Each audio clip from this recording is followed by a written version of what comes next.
పరిశుద్ధ నామానికి మహిమ కలుగును గాక. ప్రభువును మన రక్షకుడైనటువంటి యేసుక్రీస్తు ప్రభువారి శ్రేష్టమైనటువంటి నామంలో మీ అందరికీ నా శుభాలు తెలియజేసుకుంటూ ఉన్నాను.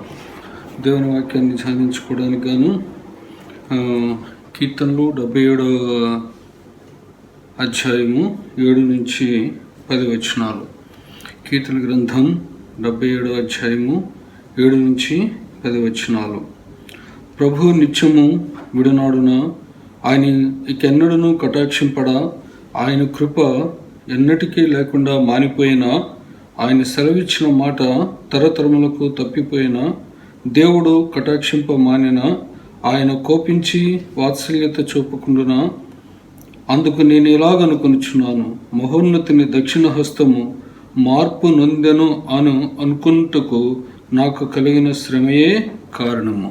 ప్రభునందు ప్రియమైన వాళ్ళారా, మరి చదవనటువంటి ఈ వాక్య భాగాలన్నీ ప్రశ్నలుగా కనిపిస్తూ ఉన్నాయి.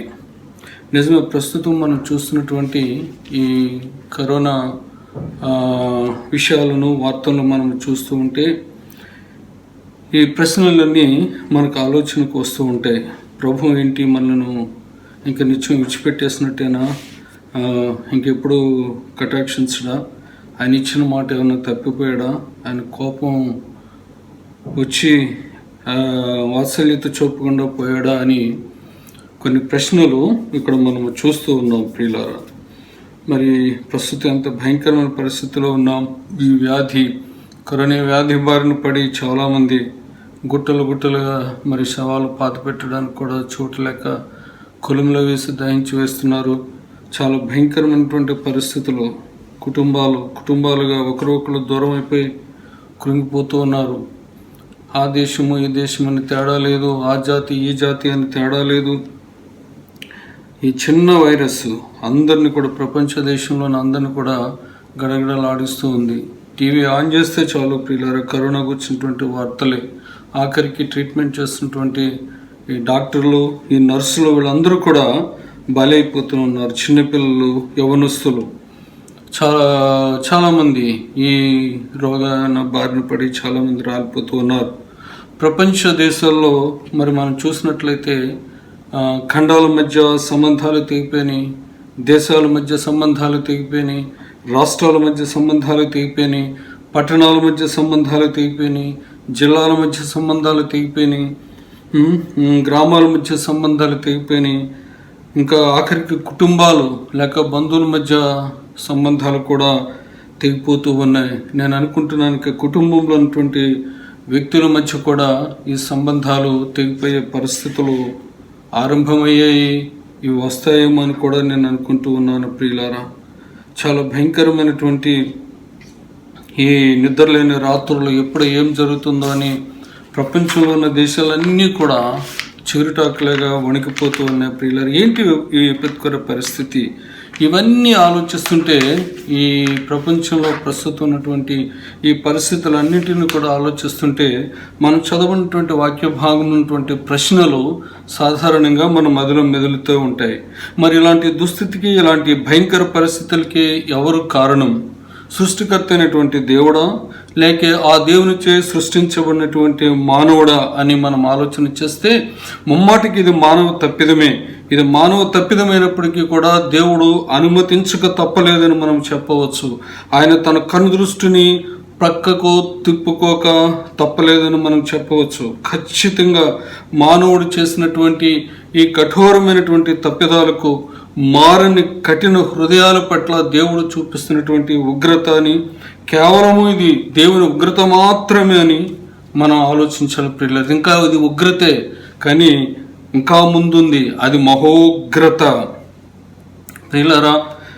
చేస్తున్నటువంటి తప్పులు ఒప్పుకోకుండా కప్పుకుని, ప్రస్తుతం అనుభవిస్తున్నటువంటి ముప్పును తప్పించుకోలేక కనిపించినటువంటి సృష్టికర్తను ఇంకా నిందించేటటువంటి ఈ పాడు ప్రపంచంపై సృష్టికర్త అయినటువంటి దేవుడు కన్ను ఎర్రగా చేసినటువంటి రోజు ఇది. ఒక దేశానికి వచ్చింది కాదు, యావత్ ప్రపంచంలో ప్రతి దేశం మీదకి దిగిన వచ్చినటువంటి ప్రళయం. కాబట్టి ఇది దేవుని ఉగ్రత కాదంటారా? ఆలోచన చేయండి. మరి ఇది దేవుని ఉగ్రత అయితే ఆయన ఎంత దారుణంగా, ఆయన కరుణామయుడే కదండి, కృపామయుడే కదండి, ప్రేమమయుడే కదండి, మరి ఇన్ని మరణాలను ఆయన కన్నులారా చూస్తూ ఎలా మౌనంగా ఉన్నాడండి అని మీరు అంటారా? మరొకటి, ఒకవేళ పాపం చేసిన వాళ్ళు ఈ శిక్ష అనుభవిస్తే ఓకే, మరి మంచివాళ్ళు, నీతిమంతులు, వారితో పాటు అన్యం పుణ్యం ఎరిగిన అమాయకమైనటువంటి ప్రజలు, వీళ్ళందరూ కూడా మరణాలు చూస్తున్నారు కదా, దేవుడు చాలా అన్యాయస్తుడని మనం అనుకోవచ్చు. నో, ఇది దేవుని ఉగ్రత అయినప్పటికీ కూడా ఆయన కార్యాలు, ఆయన తీర్పులు ఎన్నడూ అన్యాయం కాదు. నిర్హేతుకంగా కారణం లేకుండా దేవుడు ఇలాంటివి ఎప్పుడూ చేయడు ప్రియుల. అందుకే రోమీయులకు రాసిన పత్రిక 3వ అధ్యాయము 5వ వచనంలో ఉంటుంది, ఉగ్రతను చూపించు దేవుడు అన్యాయస్తుడగునా అనే మాట ఉన్నది ప్రియులారా. పరిశుద్ధ గ్రంథంలో ఒక నీతిమంతుడు ఉన్నాడు. ఇలాంటి కరోనా కన్నా భయంకరమైన ఉపద్రవాన్ని ఎదుర్కొని తన భార్యను తప్ప బిడ్డలను, ఆస్తిని అంతటిని పోగొట్టుకుని, ఆఖరికి ఆరోగ్యాన్ని అంతటిని కూడా పోగొట్టుకుని బాధతో కుమిలిపోతూ కృంగిపోతూ ఉన్నటువంటి సందర్భంలో కొందరు అభిమానులు, కొందరు స్నేహితులు వచ్చి, అయ్యో దేవుడు నీకు ఎంత అన్యాయం చేశాడు, యథార్థంగా నీతిమంతుడు అని నీకే ఇన్ని కష్టాలు వచ్చాయో అని ఆ నీతిమంతుడైనటువంటి వ్యక్తిని అడుగుతారు. అతను ఎవరో కాదు, యోబు. అప్పుడు యోబు ఏమని వారి ప్రశ్నకి జవాబిస్తాడో తెలుసా? యోబు గ్రంథం 34వ అధ్యాయము 10వ వచనం 11వ వచనాల్లో, విజ్ఞానం గల మనుషులారా, నాకు ఈ బాధ రావడం నన్ను సృష్టించిన వాని చిత్తమైనది. విజ్ఞానం గల మనుషులారా, నేను ఒక మాట చెప్తాను వినండి అంటూ, దేవుడు అన్యాయము చేయుట అసంభవము, సర్వశక్తుడు దుష్కార్యము చేయుట అసంభవము అని స్పష్టంగా చెప్తున్నట్టు పరిశుద్ధ గ్రంథంలో ఉంది. నిజమే ప్రియులారా, నరుల క్రియలకు తగినట్టుగా ఫలము ఆయన వారికి ఇచ్చును. అందరికీ వారి వారి మార్గములను బట్టి వారికి ఫలమిచ్చును అని 11వ వచనంలో ఉంది ప్రియులారా. ఇవి జ్ఞానముతో కూడినటువంటి మాటలు, దేవుని ఎరిగినటువంటి వాని యొక్క మాటలు. ఒక పరిశుద్ధుడైన వ్యక్తి, నీతిమంతుడైన వ్యక్తికి ఇన్ని శ్రమలు వచ్చినప్పుడు కూడా అధైర్యపడక, కృంగిపోక అతడు ఇస్తున్నటువంటి జవాబు, దేవుడు నాకు అన్యాయం చేయలేదు, ఇది దేవుని ఉగ్రత అయినప్పటికీ, దేవుడు నాకు పెట్టిన శ్రమ అయినప్పటికీ కూడా దేవుడు అన్యాయం చేయటం అసంభవం అని చెప్పి అతను యోబు చెప్తూ ఉన్నాడు ప్రియులారు. ఒక్కసారి భూమి మీద నరుల క్రియలు, మనం నడిచే మార్గాలు ఎలా ఉన్నాయో ఆలోచిస్తే ఎన్ని ఘోరాలు జరిగిపోతున్నాయండి, ఎంత పాపం ఉందండి, నేరాలు, ఘోరాలు చాలా భయంకరంగా. యెషయా గ్రంథం ఉంటుంది 24వ అధ్యాయం 17 నుంచి 20 వచనాలు చదివితే, భూమిట తాగినవాడు ఎలా తోలుతాడో అలా భూగోళం అంతా కదిలిపోతూ ఉందటండి, దద్దరిల్లిపోతూ ఉందట, ఒక పాకలేక తూలిపోతూ ఉందట, ఊగిపోతూ ఉందట అటు ఇటు. ఎందుకో తెలుసా? దాని అపరాధ భారము దాని మీద భారముగా ఉన్నది, అది పడి ఇంకా లేవలేదు. భూమి మీద అపరాధ భారం పెరిగిపోయిందండి, పాపం పెరిగిపోయిందండి ప్రియులారా.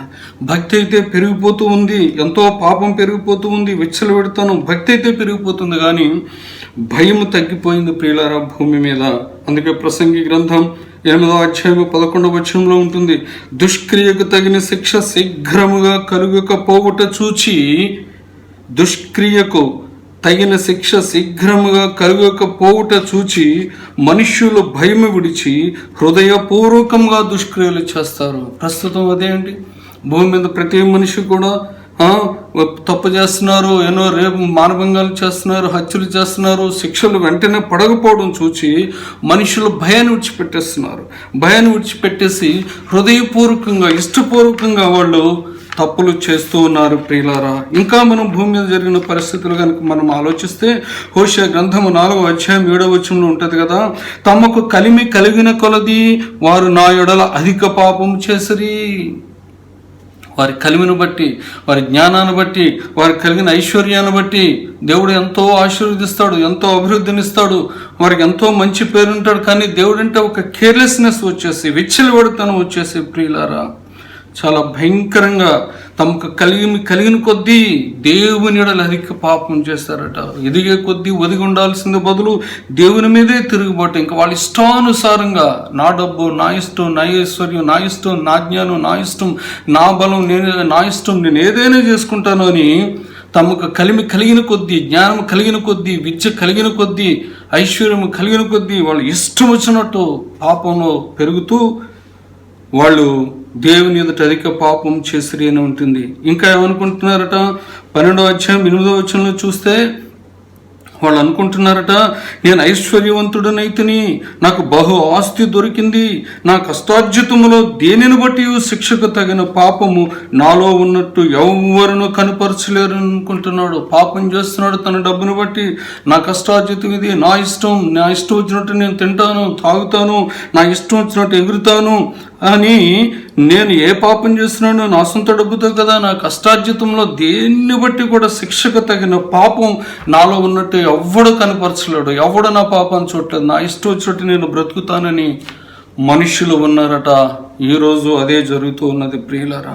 కీర్తన గ్రంథం 10వ అధ్యాయము 4వ వచనం ఉంటుంది, దుష్టులు పొగరెక్కి దేవుడు విచారణ చేయడం అనుకుంటున్నారటని ప్రియులారా. దేవుడు లేడని వాళ్ళు ఆలోచన చేస్తూ ఉంటారు. ఉన్నా వాళ్ళు చేసిన పాపాన్ని చూసి నా పాపాన్ని చూడలే, పట్టించుకోడలే, ఎక్కడో ఉన్నాడులే, ఆయన చూస్తాడా చేస్తాడా అని చాలా ఓవర్ ఫాల్స్ కాన్ఫిడెన్స్తో ఉంటున్నారు ప్రియులారా. అందుకే యెషయా గ్రంథం 47వ అధ్యాయం 10వ వచనం కూడా ఉంది, నీ విద్య నీ జ్ఞానం నిన్ను చెరిపివేసింది అని ఉంటుంది ప్రియులారా. నిజమే, ఈరోజు టెక్నాలజీ పెరిగింది, ఎంతో జ్ఞానం పెరిగింది, ఎంతో సైన్స్ పెరిగింది. ఇదంతా కూడా మనకి ఎంత ఉపయోగం ఉందో అంత నాశనాన్ని కూడా కొన్ని తీసుకొచ్చింది ప్రియులారా. మనుషుల్ని మనస్తత్వాన్ని చెరిపేసింది, రిలేషన్స్ పాడు చేసేసింది, ప్రేమానురాగాన్ని పాడు చేసేసింది, జీవితంలో భయం అనేది లేకుండా పోయింది. జీవితం అంటే చాలా ఈజీ గోయింగ్ అయిపోయింది ప్రతి ఒక్కరికి కూడా ప్రియులారా. తెలియని నాశనము నీ మీదకు వస్తుంది అని 11వ వచనం ఉంటుంది. నీ విద్య నీ జ్ఞానం నిన్ను చెరిపివేసింది, నీ విద్య నీకు నాశనాన్ని కొని తెచ్చింది. 11వ వచనంలో నీకు తెలియని నాశనం నీ మీదకి అకస్మాత్తుగా వస్తుంది, unknown destruction at unknown time. నిజమేనండి, ఈరోజు టెక్నాలజీ పెరిగింది, మనిషి ప్రమాదాన్ని కొని తెచ్చుకుంటూ ఉన్నాడు. టెక్నాలజీ కావాలి, అది అంత సద్వినియోగం చేసుకోవాలి. కానీ ఇదే టెక్నాలజీని మనుషుడు విచ్చలవిడిగా దుర్వినియోగం చేసుకుంటూ జీవితాన్ని పాడు చేసుకుంటూ ఉన్నాడు ప్రియులారా. విచ్చలవిడితనం. ఆఖరికి సృష్టికర్తను మర్చిపోయి దేవుడు ఎక్కడున్నాడు, విచారణ చేస్తాడా, ఆయన పట్టించుకుంటాడా, అసలు దేవుడు అనేవాడు ఉన్నాడని విర్రవీగిన తనంతో ఈ భూమి మీద మనుషులు చలామణి అవుతున్నట్లుగా మనం చూస్తూ ఉన్నాం. అందుకే యెషయా గ్రంథము 51వ అధ్యాయం 13వ వచనంలో ఉంటుంది, నీ సృష్టికర్త అయిన యెహోవాను మరిచెదవా. దేవుని మర్చిపోయినటువంటి ప్రజలు తమకున్న ఐశ్వర్యాన్ని బట్టి, తమకున్న జ్ఞానాన్ని బట్టి, ఇప్పుడున్నటువంటి టెక్నాలజీని బట్టి, తమకు కలిగిన ఆరోగ్యాన్ని బట్టి, తమకున్న సదుపాయాలను బట్టి ఇంకా సృష్టికర్త ఎవడన్న స్థితికి వచ్చేసారు. కళ్ళు నెత్తికెక్కిపోయినాయి ప్రియులారా. దేవుని మర్చిపోయినటువంటి ప్రజలు, అసలు దేవుడు వద్దనుకునేటువంటి ప్రజలు. అందుకే యెషయా గ్రంథము 57వ అధ్యాయము 4-6 వచనాలు మంచి మాటలు ఉన్నాయి. యెషయా గ్రంథము 57వ అధ్యాయము 4-6 వచనాలు, మీరు ఎవని ఎగతాళి చేయుచున్నారు, ఎవని చూచి నోరు తెరచి నాలుక చాచుచున్నారు, మీరు తిరుగుబాటు చేయవారును అబద్ధికులను కారా. మస్తచా వృక్షములను చూచి పచ్చని ప్రతి చెట్టు క్రిందను కామము రేపుకొని వారులారా, లోయలలో రాతి సందుల క్రింద పిల్లలను చంపువారులారా, నీ భాగ్యము లోయలోని రాళ్లలోనే ఉన్నది, అవియే నీకు భాగ్యము, వాటికే పానీయ అర్పణము చేయుచున్నావు, వాటికే నైవేద్యం అర్పించుచున్నావు, ఇవన్నీ జరుగుగా నేను ఊరకుండదగునా.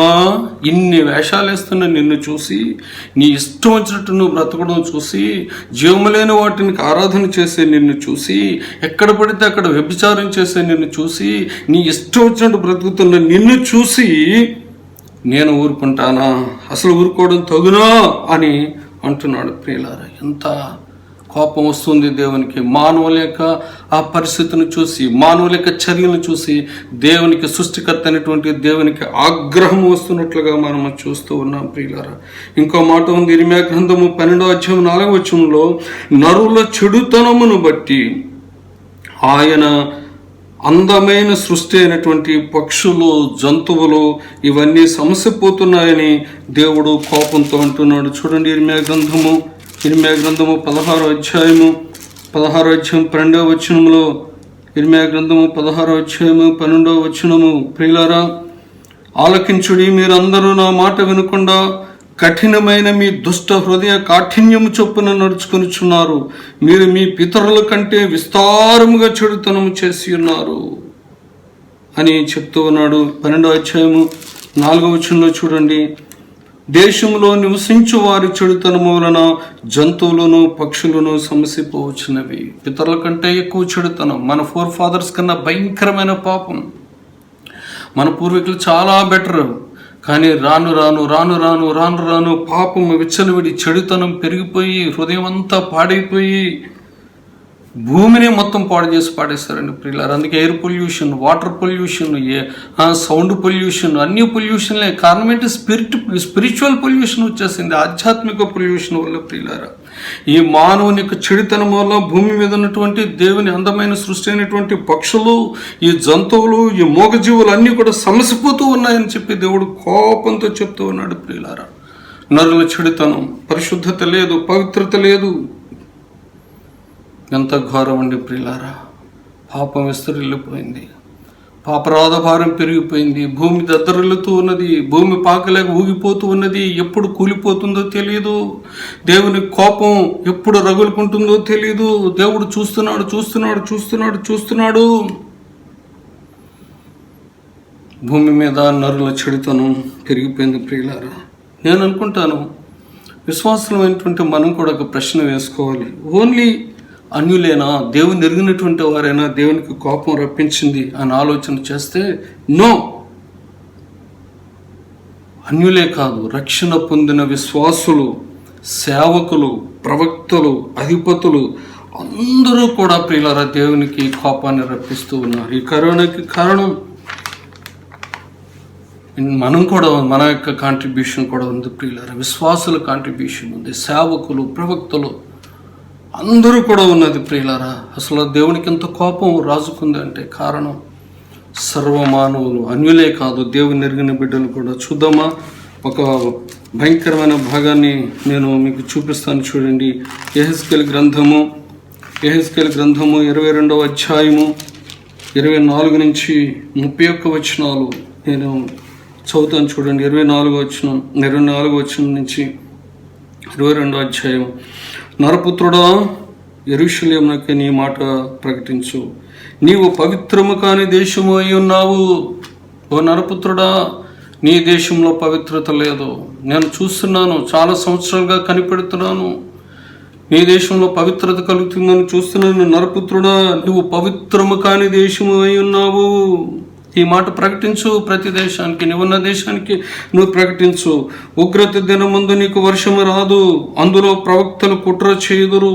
గర్జించుచుండు సింహము వేటను చీల్చున్నట్లు వారు మనుషులను భక్షింతురు. సొత్తులను ద్రవ్యమును వారు పట్టుకుందురు. దానిలో చాలా మందిని వారు విధవరాండ్రుగా చేయుదురు. దాని యాజకులు నా ధర్మశాస్త్రమును నిరాకరించుదురు. నాకు ప్రతిష్టమైన వస్తువులను అపవిత్రపరచుదురు. ప్రతిష్టమైన దానికి సాధారణమైన దానికి భేదమించరు. పవిత్రమేదో అపవిత్రమేదో తెలుసుకొనుటకు జనులకు నేర్పరు. నేను విధించిన విశ్రాంతి దినములను ఆచరింపరు. వారి మధ్య నేను దూషింపబడుచున్నాను. దానిలో అధిపతులు లాభము సంపాదించుటకే నరహత్య చేయుటలోను మనుషులను నశింప చేయుటలోను వేటను చీల్చు తోడేళ్ల వలె ఉన్నారు. మరియు దాని ప్రవక్తలు వ్యర్థమైన దర్శనములు కనుచు యెహోవా ఏమియు సెలవియ్యనప్పుడు ప్రభు అయిన యెహోవా ఎలాగూ సెలవిచ్చుచున్నాడని చెప్పుచు వట్టి సోదిగాండ్రై జనులు కట్టిన మంటి గోడకు గచ్చుపూత పూయువారై ఉన్నారు. మరియు సామాన్య జనులు బలాత్కారము చేయుచు దొంగిలించుదురు. వారు దీనులను దరిద్రులను హింసించుదురు. అన్యాయంగా వారు పరదేశులను బాధించుదురు. నేను దేశమును పాడు చేయకుండానట్లు ప్రాకారమును దిట్టపరచుటకును బద్దలైన సందులలో నిలుచుటకును తగిన వాడవని నేను ఎంత విచారించినను ఒకడైనను కనబడలేదు. కావున నేను నా క్రోధమును వారి మీద కుమ్మరింతును, వారి ప్రవర్తన ఫలము వారి మీదకి రప్పించి నా ఉగ్రతాగ్ని చేత వారిని దహింతును. ఇదే ప్రభు అయిన యెహోవా వాక్కు. నీవు పవిత్రమైన దేశంగా ఉన్నావా అని దేశంతో మాట్లాడుతున్నాడు. నరపుత్రుడు అని వెళ్ళి చెప్పు. ఓ యెరూషలేమా, ఓ అమెరికా, ఓ ఇటలీ, ఓ చైనా, ఓ రష్యా, ఓ భారతదేశమా, సోకాళ్ళో దేశమా, నా దృష్టికి నువ్వు పవిత్రముగా లేవు, నా దృష్టికి నువ్వు పరిశుద్ధంగా లేవు, నువ్వు అపవిత్రంగా ఉన్నావు, నీలో చెడుతనం ఉన్నది. ఏమండి, దేశం అంటే మట్టి కాదు, దేశం అంటే మనుష్యులో. మరి ఇక్కడ చదవనటువంటి భాగంలో ఈ దేశంలో ఎవరున్నారనేది మనం ఆలోచన చేస్తే 29వ వచనంలో చూడండి. ముందు మరియు సామాన్య జనులు, అక్కడ సామాన్య జనులు ఉన్నారు. వాళ్ళు ఏం చేస్తున్నారట? బలాత్కారం చేస్తున్నారట, రేప్స్, మానభంగాలు, వాయు వరుసలు లేవు, పశువుల్లో ప్రవర్తిస్తున్నారట ప్రియులారా.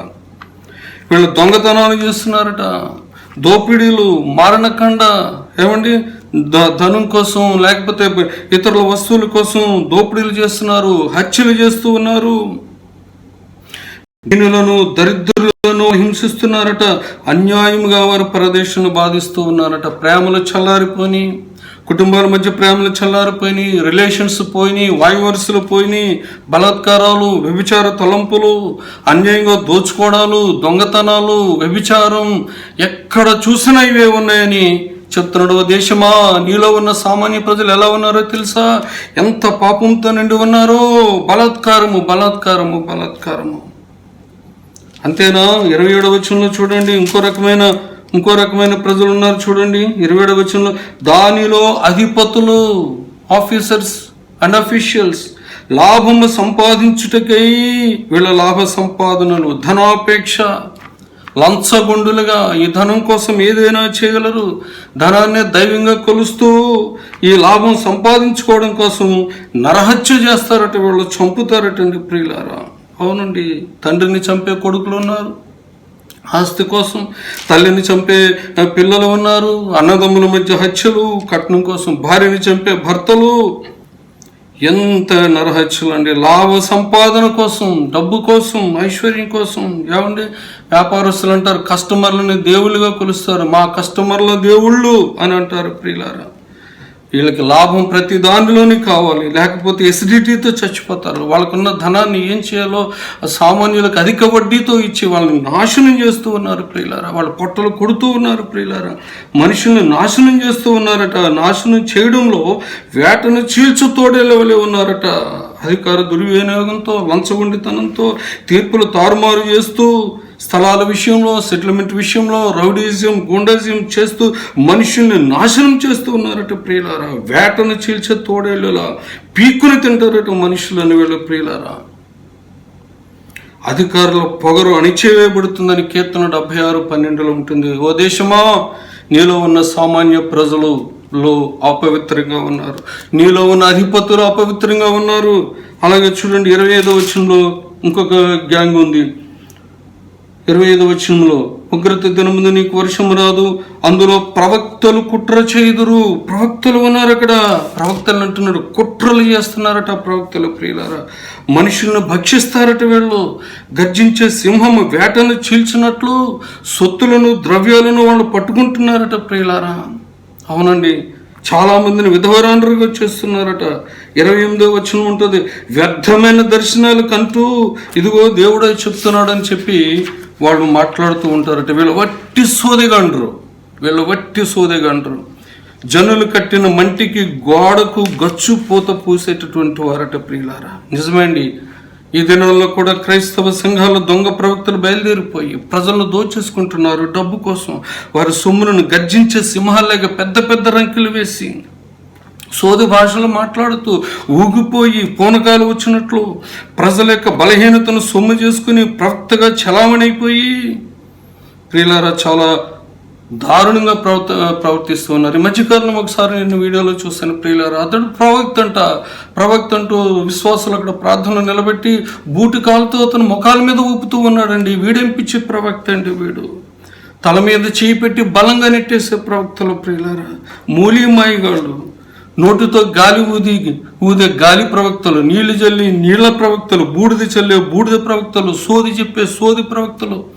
వీళ్ళందరినీ చూసినప్పటికీ ప్రియులారా దేవుడు కోపం రాదా? నోటికి ఎలా వస్తే వాళ్ళకి ఇష్టమైన భాష, ఎవరికి అర్థం కానిటువంటి భాషలు మాట్లాడి వాడి ఏ ఇష్టం వచ్చిన తలంపును మాట్లాడి, ఇదిగో అతడు యెహోవా మాట్లాడుతున్నాడు, ఇది దేవుడే సెలవిస్తున్నాడు అని చెప్పి ప్రజల యొక్క బలహీనతను ఎన్కాష్ చేసుకునే దొంగ ప్రవక్తలు ఈరోజు సంఘాల్లో లేరా ప్రియులారా?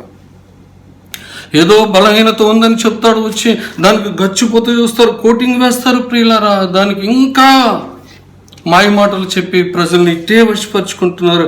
అందువల్లనే నా యేసయ్య నామం అన్యుల్లో ప్రజల్లో హేళన అయిపోయింది, రాంగ్ మెసేజ్ వెళ్ళిపోయింది ప్రియులారా. ఈ దొంగ ప్రవక్తలు, అబద్ధ ప్రవక్తలు లేనిపోని చెప్పి ప్రజలను, అమాయకులైన ప్రజలను, విశ్వాసులను ప్రియులారా, ఎవరైనా అన్యులు ప్రశ్నిస్తే జవాబు చెప్పలేనటువంటి పరిస్థితి, సిగ్గుతో తలదించుకోవాల్సిన పరిస్థితి. టీవీల్లో, వీడియోల్లో వాళ్ళు పెట్టిన మెసేజ్లు చూస్తే ఎంతో సిగ్గుతో క్రైస్తవులు తలదించుకోవాలి ప్రియులారా. నా ప్రభు రగిలిపోతూ ఉన్నాడు. సామాన్య ప్రజలు, అలాగే అధిపతులు, అలాగే ప్రవక్తలు, ఈ ప్రవక్తలు రంకెలు వేసే ప్రవక్తలు వీళ్ళ ప్రియులారా. వంకర మాటలు, స్టేజ్ మీద డ్యాన్సులు, ఊగిపోతూ ఉంటారు పూనకంతో. లేనిపోనివి చెప్పి బూటితో తనడం ఏంటండి, తల మీద కొట్టడం ఏంటండి, బాధడం ఏంటండి, కాలుతో తొక్కడం ఏంటండి, ఏం ప్రవక్తలండి వీళ్ళ క్రైస్తవుల్లో కూడా. ఛీ, ఇప్పటికైనా మీరు ఇలాంటి వేషాలు ఆపకపోతే దేవుని ఉగ్రత ఇంకా రగులుకుంటూ ఉంటుంది ప్రియులారా. ఏం భాషలు మాట్లాడతారో మీకు తెలియదు, ఎవరికీ తెలియదు ప్రియులారా. గచ్చుపోతా విధవరాండ్రుగా మార్చేస్తారటండి. ఎంత దారుణమైన మాట ప్రియులారా. వీళ్ళ మాటలతో చెడు, హృదయమే చెడుతాను వీళ్ళది ప్రియులారా. కొంతమంది పేర్లు పెట్టి పిలుస్తారట, ఈ సోదిగాళ్ళు వెళ్ళేది. విజయ అని, లేకపోతే రాజు, రాణి, కమల, విమల, ఏమండి ఈ పొడి పేర్లు ఉన్న వాళ్ళు అంత వేల సమాజంలో ఉండరా. దేవుడు నాకు చూపించాడు, ఇదిగో నిన్ను పేరు పెట్టి పిలుస్తున్నాడు అని అంటే అమాయకులైన ప్రజలు పరిగెత్తుకుని వస్తున్నారు. ఏంటండి ఇవన్నీ వేషాలు కాకపోతే ప్రియులారా? ఇలాంటివన్నీ దేవుని కోపంగా ఉన్నాయేమో ప్రజలు కూడా గమనిస్తూ ఉన్నారు. జాగ్రత్త, ఇవి మానుకుంటే మంచిది. అన్యులు హేళన చేస్తున్నారు. అరుపులు, కేకలు, నాట్యాలు, వెలికి వేషాలు, ఇవన్నీ ప్రవక్త యొక్క లక్షణాలు కాదు. ఇవి ప్రవక్తవైతే ప్రశాంతంగా దేవుని చేత పలికించబడతావు ప్రియులారా. వీళ్ళు దేవునికి శత్రువులుగా ఉన్నారట. ఇర్మియా గ్రంథము 14:14 ఉంటుంది ప్రియులారా. వేటగాని వల లాంటి వాళ్ళట వీళ్ళు ప్రియులారా. వల సాతానుగాడ ఆయుధం అంటే వీళ్ళ సాతాను మిత్రులు వీళ్ళు. ఇలాంటి ప్రవక్తల గురించి, దొంగ ప్రవక్తల గురించి విశ్వాసులు జాగ్రత్తగా ఉండాలి, సంఘాలు జాగ్రత్తగా ఉండాలి. ప్రజలు గుడ్డిగా అనుసరించకూడదు ప్రియులారా. అలాంటి వారి గుడికి అస్సలు పోకూడదు ప్రియులారా. జాగ్రత్త, జాగ్రత్త. ప్రవక్తలు కూడా చెడిపోయారు. ఇంకొక గ్యాంగ్ ఉన్నారు చూడండి, 26వ వచనంలో, దాని యాజకులు నా ధర్మశాస్త్రమును నిరాకరించుదురు. యాజకులు, పాస్టర్స్, సేవకులు, సోకాళ్ళు దేవుని సేవలో ఉన్నామని చెప్పుకుంటున్న వారు కొందరు, అందరిని అంటల్లా, కొందరు యాజకులు ఎలా ఉన్నారంటే దేవుడు చూచి చెబుతున్నటువంటి మాట, దేవుని ధర్మశాస్త్రాన్ని నిరాకరిస్తారట. ఆయన ఆజ్ఞల్ని నిరాకరిస్తారట ప్రియులారా. ఆయన వాక్యాన్ని నిరాకరిస్తారట. అంతేకాదు దేవునికి ప్రతిష్టమైన వస్తువులను అపవిత్రపరుస్తారట. వాళ్ళు ప్రతిష్టమైన దానికి, సాధారణమైన దానికి తేడా ఎంచరు. వీళ్ళ దృష్టికి అన్నీ ఒకటే. దొంగ సేవకులు వీళ్ళు ప్రియులారా. ఏది పవిత్రమో, ఏది అపవిత్రమో, ఏది పరిశుద్ధమో, ఏది అపరిశుద్ధమో, ఏది పాపమో, ఏది పుణ్యమో, ఏది జనులకు నేర్పరండి. ప్రజలను మెప్పించే బోధ, మనుషులను సంతోషపెట్టే బోధ, సూటిగా బోధించలేనటువంటి బోధ. వారి మధ్య నేను దూషింపబడుతున్నాను అంటున్నాడు దేవుడు. నిజమేనండి. యాజకులను బట్టి కూడా సిగ్గుపడుతున్నాడు, ప్రవక్తను బట్టి సిగ్గుపడుతున్నాడు, విశ్వాసం బట్టి సిగ్గుపడుతున్నాడు, అన్యులను బట్టి దూషించబడుతున్నాడు. అంటే అన్యులను దూషిస్తున్నట్టు వేరే విషయము. ప్రభుని ఎరిగిన నీవు, ప్రభు ప్రేమను ఎరిగిన మనం, నువ్వు సేవకుడివై ఉండి, ప్రవక్తవై ఉండి, ప్రభు పనిచేసేవాడై ఉండి, పరిచారకుడివై ఉండి, విశ్వాసవై ఉండి, ఆత్మను ఎదుగుతున్న వాడు ఉండి, మరలా ఇటువంటి వేషాలు ఇస్తున్న వాళ్ళు ఈనాడు మన రాష్ట్రాల్లో, తెలుగు రాష్ట్రాల్లో మరీ విచ్చలవిడిగా బయలుదేరిపోయారండి. విమర్శించడం కాదు, కానీ ఈనాడు కొంతమంది సేవకుల వల్లనే క్రైస్తవ్యానికి సిగ్గు కలుగుతుందండి ప్రియులారా. ఇలాంటి సేవకుల వల్ల, ఇలాంటి ప్రవక్తల వల్ల, ఇలాంటి క్రైస్తవుల వల్ల యేసయ్య నామము దూషించబడుతుంది. కమర్షియల్ బోధ అయిపోయిందండి. ప్రాస్పరిటీ గాస్పల్ వచ్చేసింది. డబ్బుకు దాసులైపోయారండి ప్రియులారా. వాక్య జ్ఞానం కలిగి ఉన్న ధనం పట్ల ఎనలేని వ్యామోహం కలిగి వాళ్ళు సుఖాలకు అలవాటు పడిపోయి ఏదో షుగర్ కోటింగ్ మాటలతో, పిట్టి కథలతో, కట్టు కథలతో ప్రజలకు ఆకర్షణీయంగా వాళ్ళ మాటలను చూపిస్తూ, వాళ్ళ ముఖాలను చూపిస్తూ ఉన్నారు ప్రియులారా. సూటిగా వాక్యాన్ని ప్రకటించలేరు.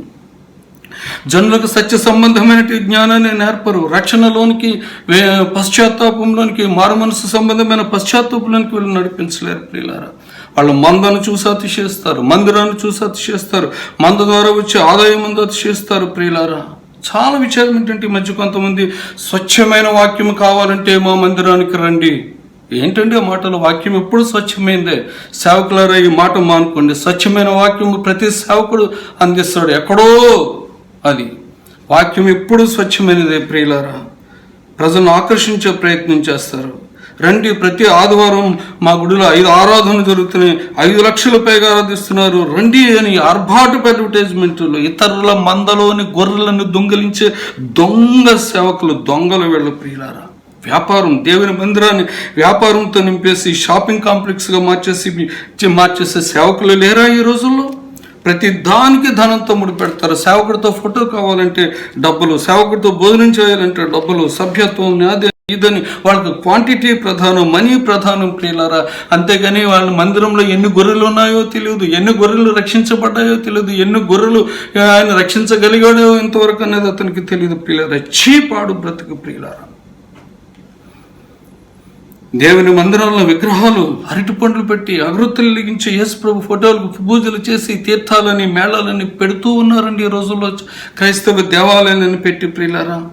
గుడ్ ఫ్రైడే వస్తే సిలువ వేయించుకుని వేషాలు వేసే దద్దమ్మ సేవకులు కూడా ఉన్నారు ప్రియులారా. మేకులు కొట్టించుకుని తర్వాత హాస్పిటల్లో జాయిన్ అవ్వడం, ఆ మందులు వాడడం ఎంత అవమానం అండి. ఆ యేసయ్య సిలువ వేయబడ్డాడంటే ప్రాణం అర్పించాడు. చావాలంటే నువ్వు సిలువ మేకులు ఎంచుకుని చావాలి తప్ప మళ్ళా హాస్పిటల్లో జాయిన్ అయ్యి మందులు వేసుకోవడం కాదు. సిగ్గు. ఒక ఈస్టర్ పండుగ వస్తేనేమో సమాధుల్లోకి పోయి సమాధుల్లో మీద ఉన్నటువంటి పెంటనంతా గీకి గోకి పెయింట్ వేసి స్వీట్లు పెట్టి దండాలు పెట్టుకుని పూజ చేసి అగరొత్తులు వస్తారు ఈ మన క్రైస్తవ విశ్వాసులు. సిగ్గులేదు. క్రిస్మస్ వస్తేనేమో పనికిమాలిన స్కిట్లు, పనికిమాలిన డ్యాన్సులు, అసభ్యమైన ఆడపిల్లలు బట్టలు వేసుకుని ఆడపిల్లలు డ్యాన్సులు వేస్తే మగపిల్లలు, మన సంఘ పెద్దల బిడ్డలు, సేవకుల బిడ్డలు ఏలా వేయడం, అందులో ఆ సేవకుడు కూడా రోల్స్ ఉండడం. మీ డ్యాన్సులు పాడుగాను, మీ పండగ వినోదాలు పాడుగాను. భయంకరమైనటువంటి బ్రతుకు. సేవకుల్లో అపవిత్రత, యాజకుల అపవిత్రత, ప్రవక్తల అపవిత్రత, విశ్వాసుల అపవిత్రత, ప్రజల అపవిత్రత. సేవకులారా గమనించండి. ఎందుకు ప్రభు ఆవేశంతో మాట్లాడిస్తున్నాడు ప్రియులారా. ప్రజల కళ్ళు కప్పినా దేవుని కళ్ళు మాత్రం మనం కప్పలేము. వేస్తున్న వేషం ఊడిపోయి రాసుకున్న రంగు రాలిపోయే సమయం ఆసన్నమైంది. ఈనాడు దేవుని సేవకులమని చెప్పుకుంటూ మాదిరి లేని నీచమైన, మోసకరమైన, ధన ప్రభావితమైనటువంటి బ్రతుకులు బ్రతుకుతూ ఉన్నారు ప్రియులారా. ఓ సేవకుడా, సోకాల్డ్ పాస్టర్, సోకాల్డ్ బిషప్, డబ్బే నీకు ప్రధానమైతే వేరే మార్గాలు ఉన్నాయి. దేవుని సేవ మార్గం కాదు. ఎన్ని కోట్లు సంపాదిస్తున్నావే నువ్వు? ఇలాంటి సమయంలో తోటి సేవకులను ప్రేమించలేని సేవ నీ సేవైనా? దేవునికి రావాల్సిన మహిమను మీరు డబ్బు కోసం దొంగిలిస్తున్నారు. ప్రభుని అమ్మివేస్తున్నారు ప్రియులారా. సేవకులు అమ్మివేస్తున్నారండి. షోకాజ్ హైఫై సేవకులు అమ్మేస్తున్నారండి. సిగ్గు లేదు మీకు? కోట్లు సంపాదించుకుని హైఫై బ్రతుకుతూ సంఘాలు సర్వసత్యంలో నడిపించకుండా, పశ్చాత్తాపం నడిపించకుండా, నీకున్న మందను బట్టి, మందిరాన్ని బట్టి, నీ బలాన్ని బట్టి, నీ పేరును బట్టి, నీ అందాన్ని బట్టి అతిశయిస్తూ ఎంత సుఖభాగాలు అనుభవిస్తున్నారండి. క్రైస్తవ జీవితం అంటే సుఖభాగంతో బ్రతికేది కాదని ఎంతమంది నువ్వు ప్రభువును నడిపిస్తూ ఉన్నావు? నీ గొర్రెలు ఎన్ని ఉన్నాయో చెప్పగలవా? నువ్వు సొంతంగా రక్షించిన వాళ్ళు ఎంతమంది ఉన్నారో నువ్వు కరెక్ట్గా చెప్పగలవా? నీవు సామూహికంగా కాదు, వ్యక్తిగత బోధ చేసి వ్యక్తిగతంగా నువ్వు అతని రక్షణలో నడిపించి ప్రభువులు ఎదిగేటట్టు చేయాలి ప్రియులారా. మళ్ళీ స్వస్థత ప్రార్థన చేసేవాళ్ళు, సాక్ష్యాలు చెప్పించుకోవడం. కుంటోళ్ళకి కాళ్ళు వచ్చేసినాయి, గుడ్డోళ్ళకి చూపు వచ్చేసింది, మోగోళ్ళకి మాట వచ్చేసింది. ఎందుకంటే చేస్తే ప్రభు చేస్తాడు ఘనకార్యాలు, చేసేవాడే. కానీ నేను ఎవడు చేయమన్నాడు చేసి మళ్ళీ ఆ టీవీలో ఎవడు చూపించమన్నాడు? నవ్వుతున్నారండి ఈ అన్యులు. యేసుని విమర్శిస్తున్నారండి, యేసే నామాన్ని దూషిస్తున్నారండి. నువ్వు చేసే వెధవ పనులకి మందిరం కట్టడానికి 1000 రూపాయలు ఇస్తే దేవుడు 1,00,000 రూపాయలు ఇచ్చేసాడంట. అది సాక్ష్యం. అది సిగ్గు లేదు. సేవకులు ఏంటి, అఫీషియల్గా అడుక్కోవడం కాకపోతే ఏంటి, దోచుకోవడం కాకపోతే ఏంటి, ప్రజలను నాశనం చేయడం కాకపోతే ఏంటి? మీలాంటి వాళ్ళ వల్లే, మీలాంటి సేవకుల వల్లే ఖబర్దార్ దేవుడు కోపం వచ్చింది, గుర్తుపెట్టుకోండి. ఇది దేవుని ఉగ్రత. ఇది కట్టిపెట్టండి. ఇప్పటికైనా దేవుని కోపాన్ని ఇంకా రెట్టింపు చేయకండి. మీ వల్లే సేవకులారా, యాజకులారా, పెద్దలారా, అధిపతులారా, విశ్వాసులారా, కట్టిపెట్టండి. వేషాలు కట్టిపెట్టండి. ఇంతవరకు జరిగింది చాలు, మార్చుకోండి, సేవా విధానం మార్చుకోండి.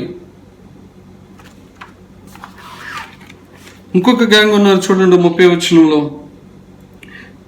నేను దేశమును పాడు చేయకుండానట్లు ప్రాకారమును దిట్టపరచుటకును బద్దలైన సందులలో నిలుచుటకును తగిన వాడు ఎవడని నేను ఎంత విచారించునను ఒకడైనను కనబడలేదు. విశ్వాసులు, యాజకులు, ప్రవక్తలు అందరి గురించి మాట్లాడుతున్నాడు. నేను దేశమును పాడు చేయకుండానట్లు, ఇలాంటి కరోనా లాంటి తెగులతో నేను పాడు చేయకుండానట్లు, దేశం యొక్క ప్రాకారం దిట్టపరచడానికి బద్దలైనటువంటి బండ సందులలో నిలుచుటకు తగిన వాడు ఎవడని నేను ఎంత కనులారా చూచినా, వెదికినా, ఎంత కాలం నుంచి వెదికినా, నేను ఎంత విచారించినా కనీసం ఒక్కడు కూడా నాకు కనిపించట్లేదు. సేవకుడు కానీ, యాజకుడు కానీ, ప్రవక్త కానీ, ఒక విశ్వాసి కానీ ఎవ్వడు. అందరూ బండపైకి ఎక్కేవారే, అందరూ బండకు జారబడేవారే. కానీ బద్దలైనటువంటి బండ సందులలో నిలిచేది ఎవరున్నారు? క్రీస్తు అనే బండ సందులు, క్రీస్తు గాయాలలో నిలబడి ఆయనలో శ్రమపడి నిలిచేది ఎవరున్నారు? ఆయన సేవ చేసేది ఎవరున్నారు?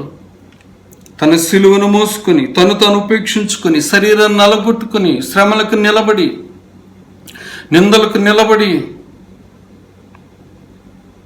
సేవ చేసేవాళ్ళు ఎవరైనా ఉన్నారా? దేవుని కోసం ప్రయాసపడే వాళ్ళు ఎవరైనా ఉన్నారా? దేవుని కోసం ఒక్క మందిరానికే కాదండి కన్ఫైన్ అవ్వడం. వెళ్ళండి సేవ. ఎక్కడ ఎన్నో విలేజెస్ ఉన్నాయి. దీన సేవకులు, కొండల్లో కోనల్లో లేనివాళ్ళు, దీన సేవకులు, తినడానికి తిండి కూడా లేని, సరైన గుడ్డలు లేనటువంటి సేవకులు అక్కడక్కడ విలేజ్ల్లో, కొండల్లో, ఆ ప్రాంతాల్లో ట్రైబల్స్ మధ్యలో చేస్తుంటే నీ హైఫై జీవితాన్ని జీవిస్తావా నువ్వు కోట్లు సంపాదించుకుంటూ? వాళ్ళ సంగతి ఏంటి? మందిరాలు మూతపడ్డాయి, వాళ్ళకి ఆధారాలు లేవు, ఇప్పుడు పోషణ లేదు. నీకేమన్నా భారం ఉన్నదా?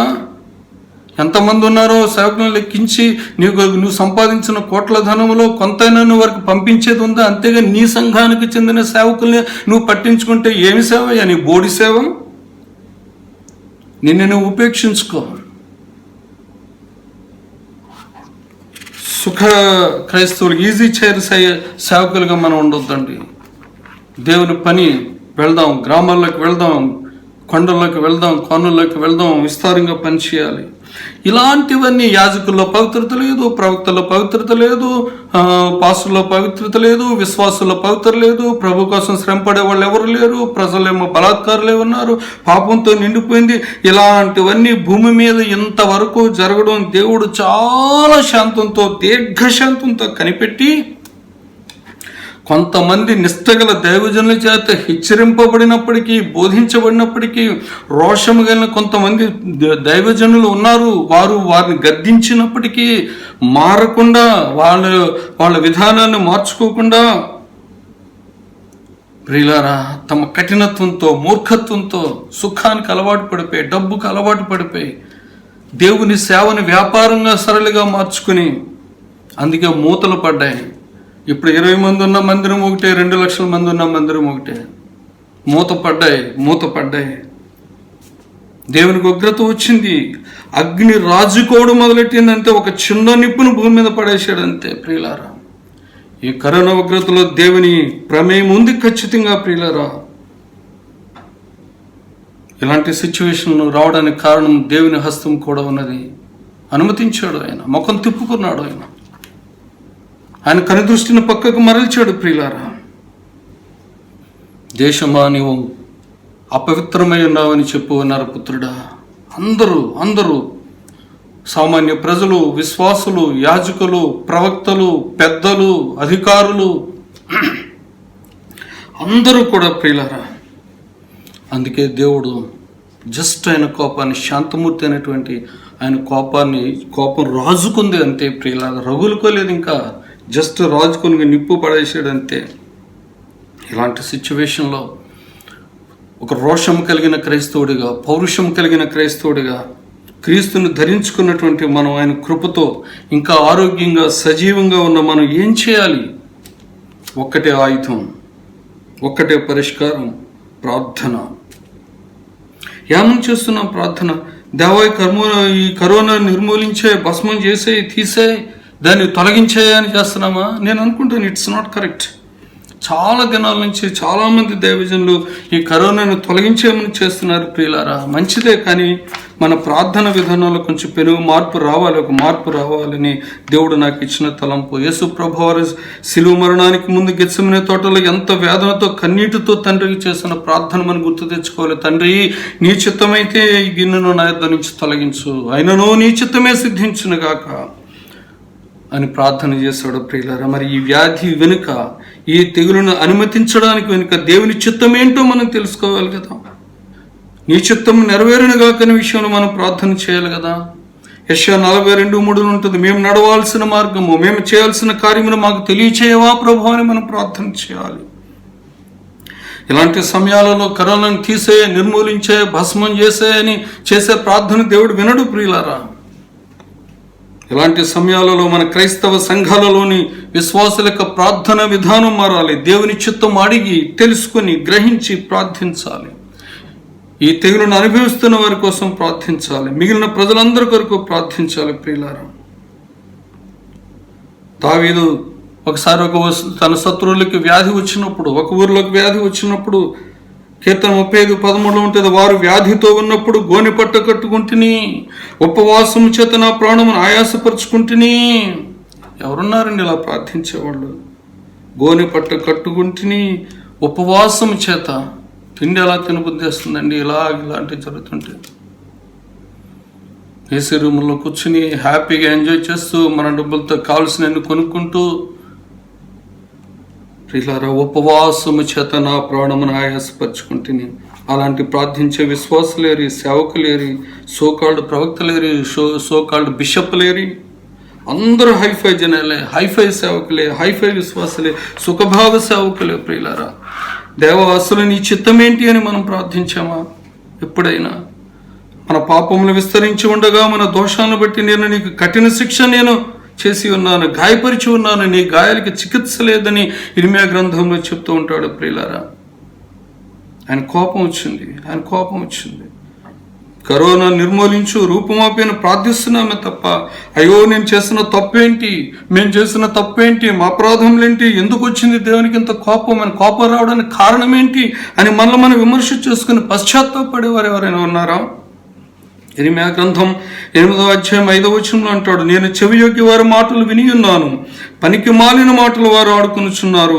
నేను ఏమి చేసినని చెప్పి తన చెడుతనమును గూర్చి పశ్చాత్తాపడేవాడు ఒకడునూ లేకపోయాను. యుద్ధానికి చెరవబడు గుర్రము వలె ప్రతివాడు తనకిష్టమైన మార్గమునకు తిరుగుచున్నాడు. నేనేం చేశానని పశ్చాత్తాపడేవాడు ఒక్కడో లేడు.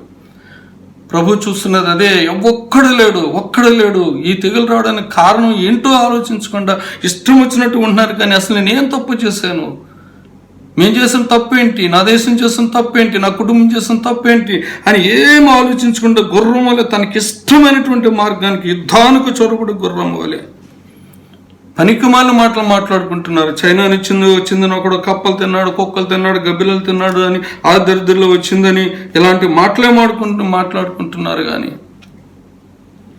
ప్రియులారా, ఏది కారణమైనా కానీ, ఏ వ్యక్తి కారణమైనా కానీ దేవుని హస్తము ఉన్నది ప్రియులారా. దీని వెనుక దేవుని చిత్తమేంటో మనం గ్రహించాలి. ఇది దేవుని ఉగ్రతను మనం గ్రహించాలి. రోషము గల దేవుడు ప్రియులారా, దహించు అగ్ని, హీజ్ కన్జ్యూమింగ్ ఫైర్ అని ఉన్నది. ఆయన దీర్ఘశాంతానికి ఒక హద్దు ఉన్నది, ఆయన సహనానికి ఒక హద్దు ఉన్నది. ఎంతకాలము వచ్చుకోవాలి ఆయన దగ్గరికి వస్తాం. మన జీవిత విధానాన్ని మార్చుకుంటాం, మన విశ్వాస విధానాన్ని మార్చుకుంటాం, మన సేవ విధానాన్ని మార్చుకుంటాం, పశ్చాత్తాపడి ఆయన తట్టు మనం తిరుగుతాం, ఒప్పుకుంటాం. ఆయన కనిపెట్టి దేవుడు సహనం కోల్పోయినట్లుగా చూస్తున్నాం. ఆ సహనమూర్తికి అసహనం కలిగిన వేళ ఇది. ఆ దీర్ఘశాంతునికి చిన్న కోపం వచ్చిన వేళ ఇది. ఈ చిన్న కోపానికి ఇంత శిక్ష అనుభవిస్తే ఇంకా మహాగ్రత దినం ముందు ఇంకెన్ని శిక్షలు ఉన్నాయో ప్రియులారా.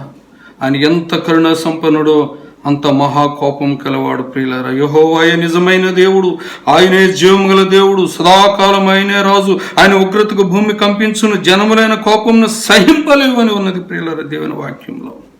ఆసాపు అంటాడు కీర్తన 78:49-50 ఆయన ఉపద్రవము కలుగు చేయు దూతల సేనగా తన కోపాగ్నిని, ఉగ్రతను, మహోగ్రతను, శ్రమను వారి మీద విడిచెను. తన కోపమునకైన త్రోవ చదును చేసెను. మరణము నుండి వారి ప్రాణమును తప్పింపక వారి జీవమును తెగులకు అప్పగించెను, వైరస్కి అప్పగించెను. ఆయన కోపం వచ్చింది. ఆయన కోపానికి త్రోవ లైన్ చేసుకున్నాడు, లైన్ క్లియర్ చేసుకున్నాడు, ఆయన లైన్ చదును చేసుకున్నాడు ప్రియులారా. ఉగ్రతను, మహోగ్రతను వారి మీద విడిచిపెట్టాడు, వారి జీవాన్ని తెగులకు అప్పగించేటటువంటి ప్రియులారా. ఒక వెర్షన్లో ఉంటుంది, he sent his anger in full force. చాలా బలమయంతో ఈ వ్యాధిని భూమి మీదకి పంపించినట్లుగా మనం చూస్తున్నాం. He did not spare them from death, he handed over there lives to pestilence అని ఉంది. పెస్టిలెన్స్ అంటే ప్రియులారా అది ఒక epidemic disease, fatal epidemic disease.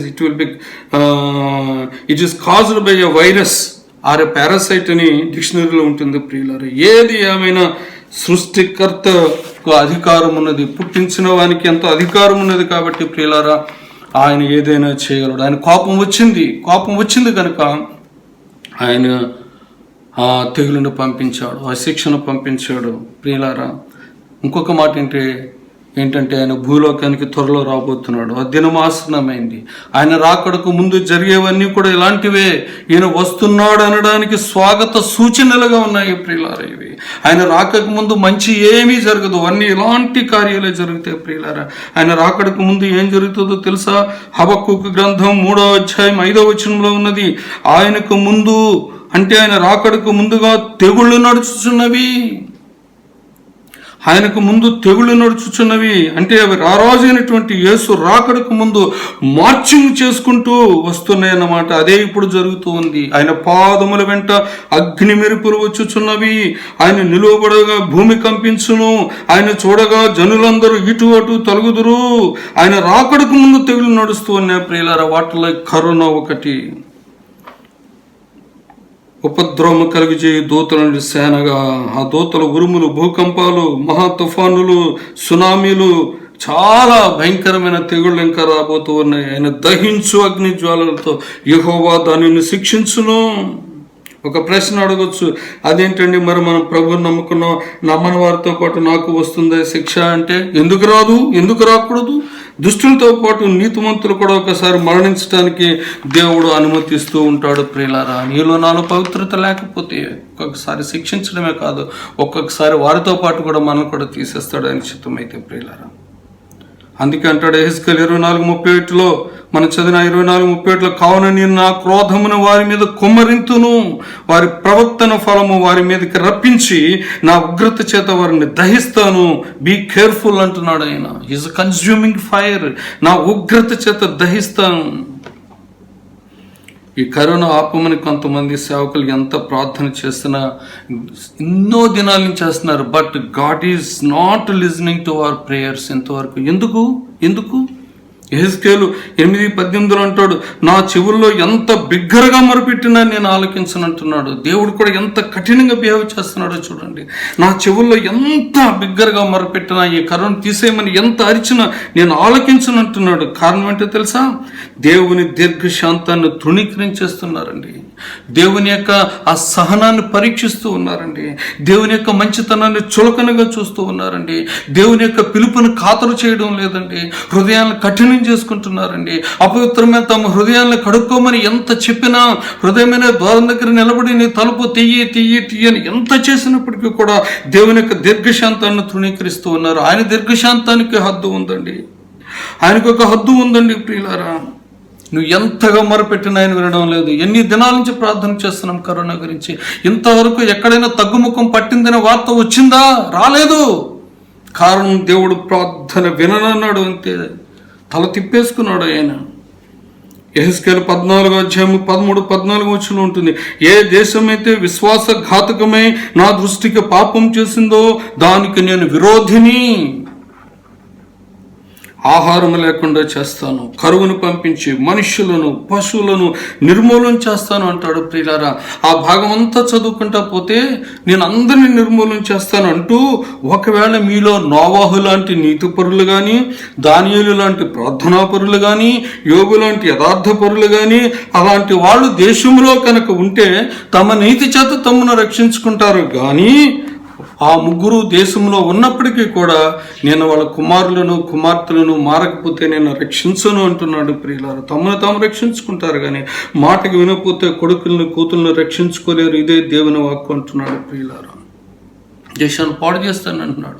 నోవాహు లాంటి, యోబు లాంటి, దానియేలు లాంటి ప్రార్థనాపరులు, నీతిమంతులు, విశ్వాసులు ఉంటే వాళ్ళు రక్షించబడతారు కానీ, వాళ్ళు తప్పించబడతారు కానీ, హృదయ ప్రవర్తన మార్చుకోకపోతే, వారు లోబడకపోతే, నువ్వు ఎంత దైవజనుల కొడుకులవైనా, కూతురులవైనా, సంఘ పెద్దల పిల్లలవైనా, నీ తల్లిదండ్రుల క్రైస్తవులైనా, నువ్వు వ్యక్తిగతంగా నువ్వు మారకపోతే, పశ్చాత్తాపడకపోతే, దేవునికి నీ హృదయాన్ని ఇవ్వకపోతే, క్రీస్తుని సొంత రక్షకునిగా నీవు అంగీకరించకపోతే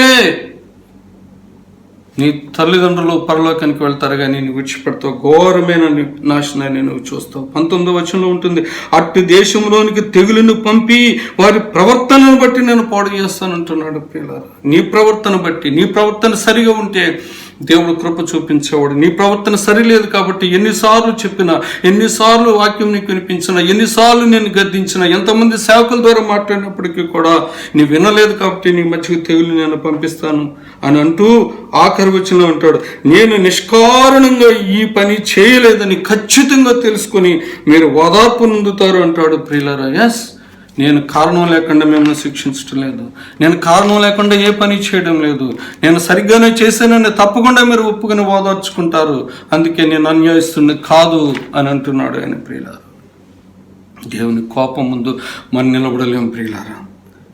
ఆఖరికి వస్తూ ఉన్నాను. ఇప్పుడు మనం చేయాల్సింది ఏంటి, తక్షణ కర్తవ్యం ఏంటి అని అంటే, ఆఖరికి నేను కొన్ని మాటలు చెప్పి నేను ముగిస్తాను. యెహెజ్కేలు గ్రంథము 21:6-7 ఉంది చూడండి. ఓ నరపుత్రుడా, నువ్వు ఎవరైనా సరే, ఓ నరపుత్రుడా, విశ్వాసి, ఓ ప్రవక్త, ఓ యాజకుడా, ఎవరైనా సరే నిట్టూర్పు విడు. ప్రభు నెరిగిన వారితో చెప్తున్నా, నువ్వు నిట్టూర్పు విడు.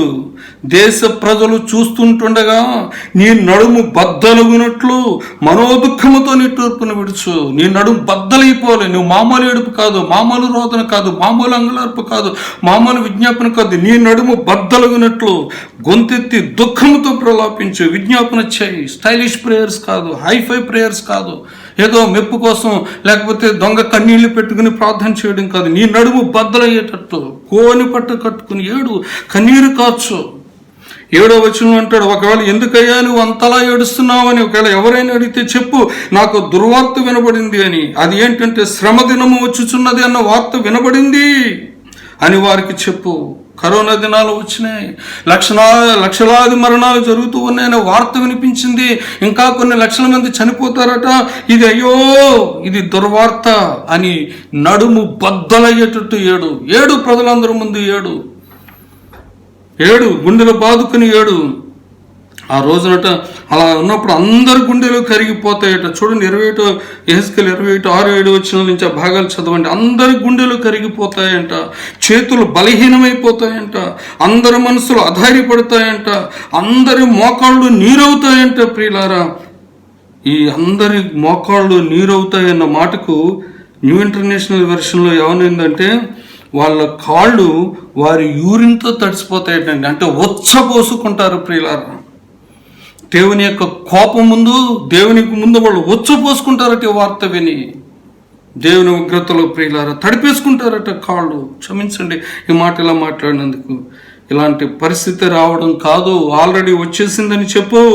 ఎస్, వచ్చేసింది. ఎక్కడ చూసినా ఇదే భయం ప్రియులారా. ఇప్పుడు ఎక్కడ చూసినా ఇదే భయం. ప్రతి దేశంలో కూడా దేవుడు తన ఉగ్రతను చల్లార్చుకోవాలంటే, ఈ కరోనా పోవాలి అంటే ఒక్కటే సొల్యూషన్. యెషయా గ్రంథం 55:6-7 చదివితే చివరిగా ఉంటుంది, ఆయన వైపు తిరిగితే క్షమిస్తాడట. యెషయా 30 18వ వచనంలో మీరు ఆయన వైపు తిరగాలని, తిరిగితే మీ యందు దయ చూపాలని దేవుడు కాస్త ఆలస్యం చేస్తూ ఉన్నాడట. ఈ కరోనాని ఇంకా ఎందుకు పొడిగిస్తూ ఉన్నాడంటే, తక్కువ ఇంటెన్సిటీ ఉన్నప్పుడు అన్నా మారుతావని ఇంకా మోతాదు పెంచుకుంటూ ఇంకా పెంచుకుంటూ ఈ శిక్షను తీవ్రతరం చేసుకుంటూ వెళ్తున్నాడు. ఎందుకంటే తెలుసా, నీ యందు దయ చూపవలనని. ఎంత త్వరగా ఆయన వైపు తిరిగితే అంత తొందరగా సమస్య నుండి బయటపడగలవు, లేదా ప్రాణమైనా పోవచ్చు. ప్రియులారా, హృదయాన్ని మార్చుకుందాం, దేవుని వైపు తిరుగుదాం, ఏడుద్దాం, కన్నీరు కారుద్దాం, నడుము బద్దలైనట్లు మన గుండెలను బాదుకుంటూ ప్రభు దగ్గర కన్నీరు కారుద్దాం, ప్రభు కృపకు పాత్రులవుదాం, ఈ ఉగ్రత నుంచి తప్పించమని అడుగుదాం. యోవేలు గ్రంథం 2వ అధ్యాయం 12వ వచనంలో ఉంది. ప్రియులారా, నేను ముగిస్తున్నాను. ఇప్పుడైనను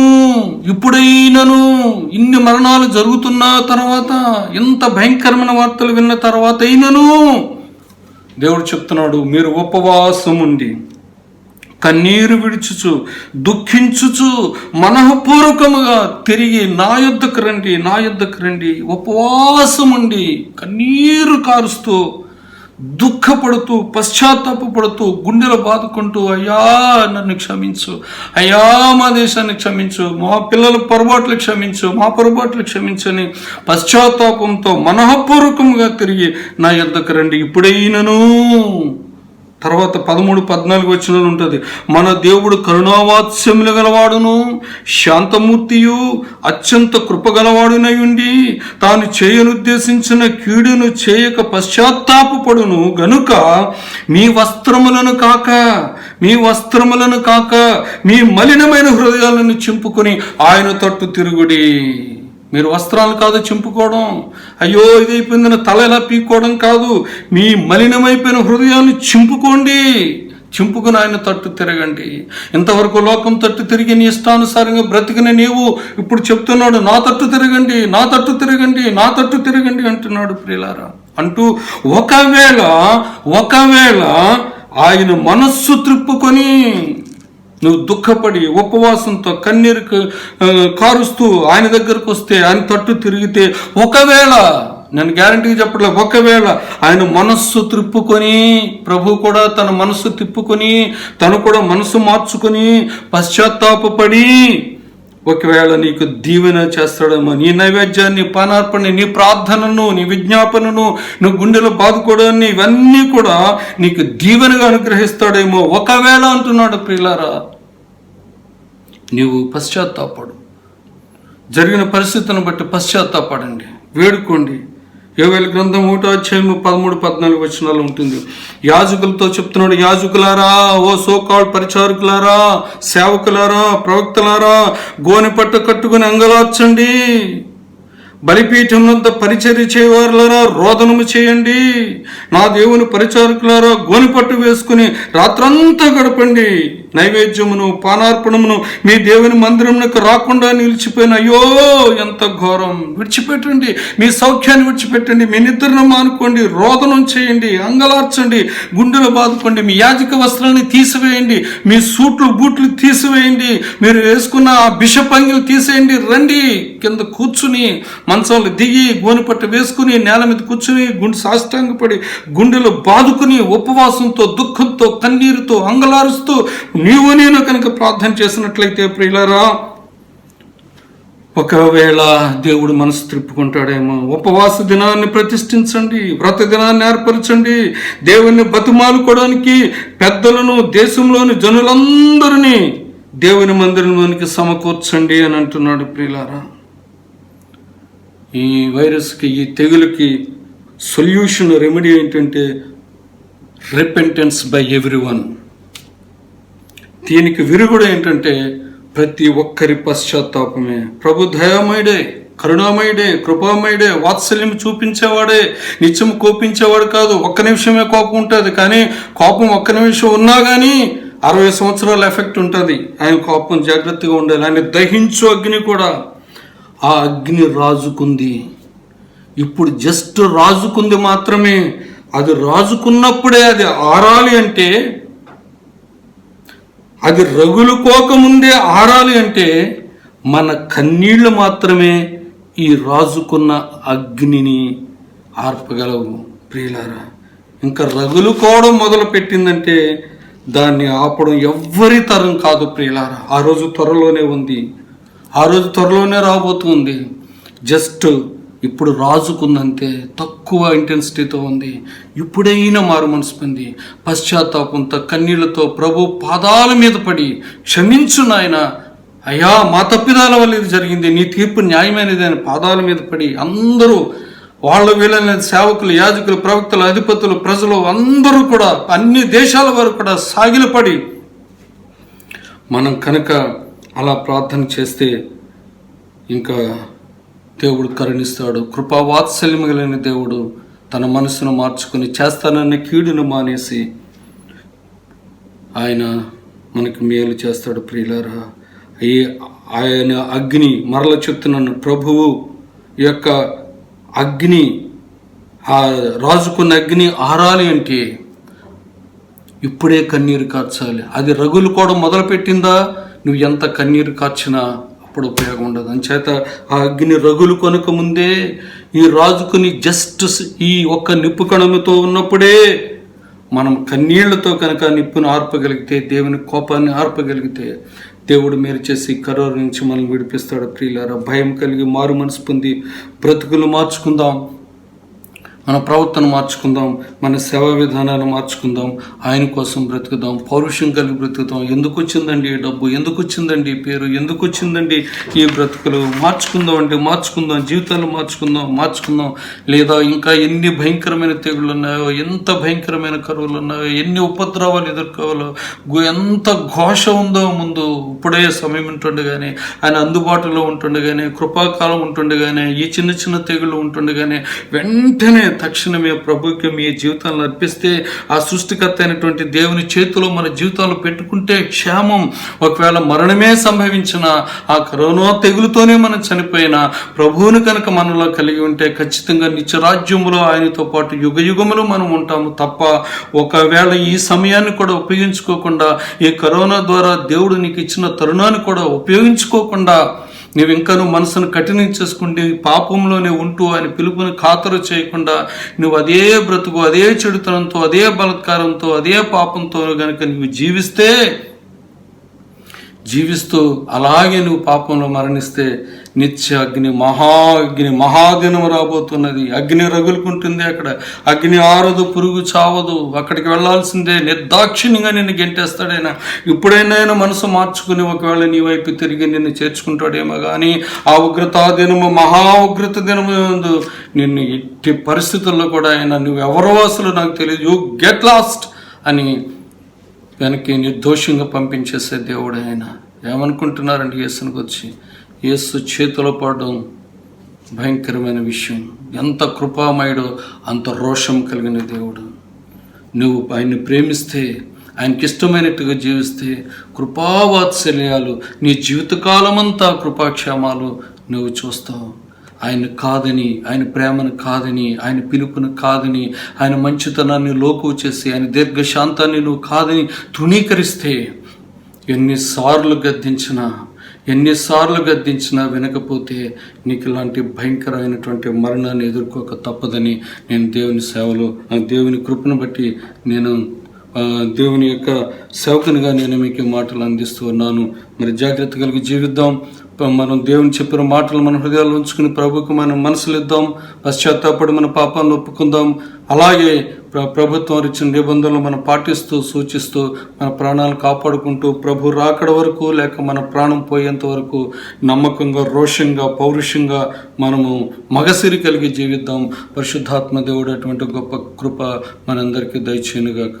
ఆమేన్. చిన్న ప్రార్థన. ప్రభువా, నీవు ఇచ్చిన మాటలను బట్టి మీకు వందనాలు. నేను మమ్మల్ని కనికరించావు నాయన, సహాయం చేసావు నాయన. నువ్వు ఇచ్చినటువంటి మంచి తరుణాన్ని బట్టి వందనాలు నాయన. ప్రభా, ఈ కరోనా వ్యాధి రావడంలో నాయన నీ ప్రమేయం ఉందని విన్నాం ప్రభా.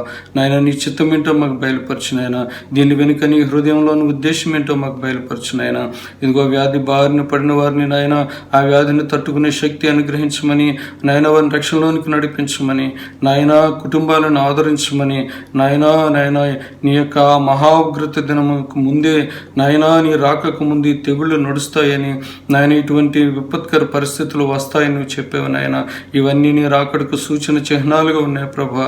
భయం కలిగి నీ మాటలకు లోబడి సృష్టికర్త అయిన నీ చేతులకు మా జీవితాలను అప్పగించుకున్న కృప అనుగ్రహించమని మా అందరి కోసం ప్రాణం పెట్టిన యేసయ్య నాయన నీ ప్రేమను కాదనకుండా నీ దీర్ఘశాంతాన్ని తృణీకరించకుండా ఈ మాటలు విన్నవారిని అందరినీ కూడా నేను అక్కని చేర్చుకోమని నాయన విశ్వాసులుగా మారిన వారు, రక్షించబడిన వారు, సేవకులు, యాజకులు, ప్రవక్తలు అందరూ కూడా నాయన ఒక్క తాటి మీదకి వచ్చి ప్రభువా నేను అంగలార్చి కన్నీరు కార్చి నాయన నిజమైన సేవ, యథార్థమైన సేవ, పరిశుద్ధమైన సేవ, నీకిష్టమైనటువంటి సేవ చేసి నాయన భూమి మీద అనేక ఆత్మలు నీ కొరకు పట్టుబడేలా సహాయం చేసి నడిపించమని మీ కృపను భద్రపరచమని మా ప్రభువును మా రక్షకుడును ఆయన యేసుక్రీస్తు ప్రభు యొక్క శ్రేష్టమైన నామంలో ప్రార్థించి వేడుకొంచున్నాను తండ్రి. ఆమేన్.